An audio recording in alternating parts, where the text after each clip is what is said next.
Bonjour, la ici, la ici, assalamu alaikum.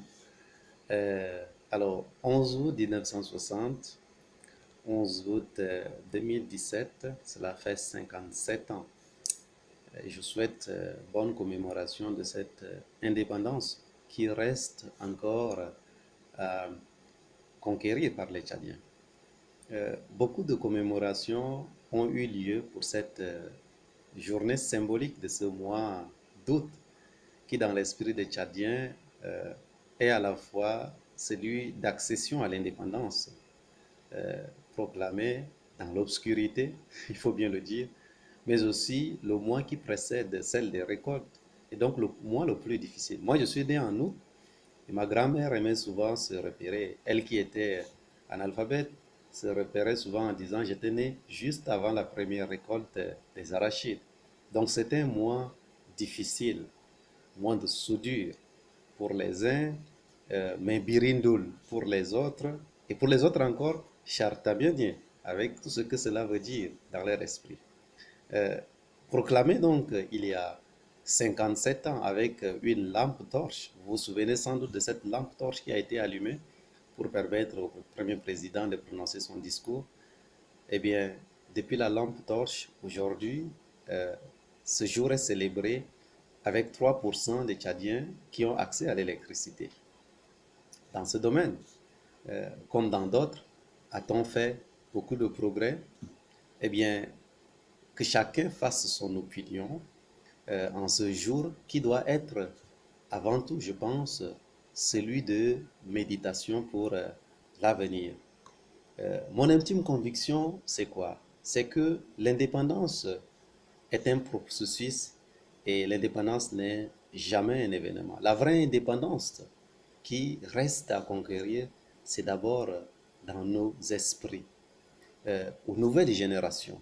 Je voudrais dire, commençons par ne pas avoir peur de changer de société. Commençons par ne jamais nous sentir étrangers ou locataires dans notre propre pays. Mais sentons-nous copropriétaires de ce pays. Et donc, prenons-en simplement soin et installons-y ou renouvelons nos confiances suivant nos opinions aux leaders qui le méritent. Car le problème de nombreux pays africains que j'ai eu l'occasion de visiter et qui, à l'instar du Tchad, vont célébrer euh, pendant ce mois d'août, et certains ont déjà commencé à 1 ou 2 jours près, une sorte un peu de saison de pluie des indépendances, eh bien ce problème est un problème double.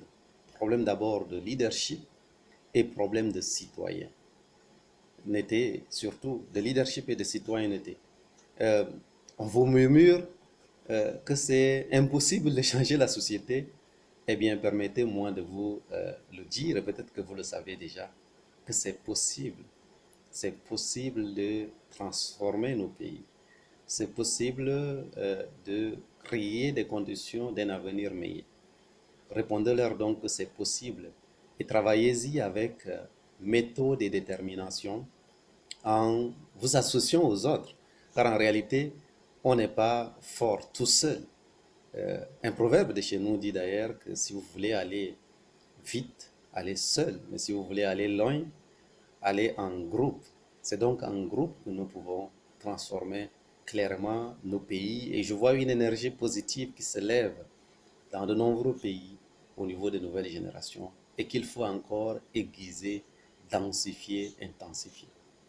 Euh, donc, si commémoration il y a, elle est celle-là. D'abord dans nos esprits que tout doit naître. Et pour emprunter en quelque sorte les ABCD de la transformation individuelle et collective, je vous exhorte donc à vous transformer pour transformer la société. C'est quelque chose qui est à la portée de tous les Tchadiens, du nord au sud, de l'est à l'ouest. Faites-le dans l'exigence, dans la tolérance transformée, avec en ligne de mire une seule exigence, c'est qu'une vie ne mérite d'être vécue que si elle est portée vers les autres, afin de mener une vie utile. Donc, Que vous dire d'autre? Que Dieu vous bénisse et que Dieu bénisse ce pays nôtre dans un continent aussi béni. Je vous remercie et puis à bientôt.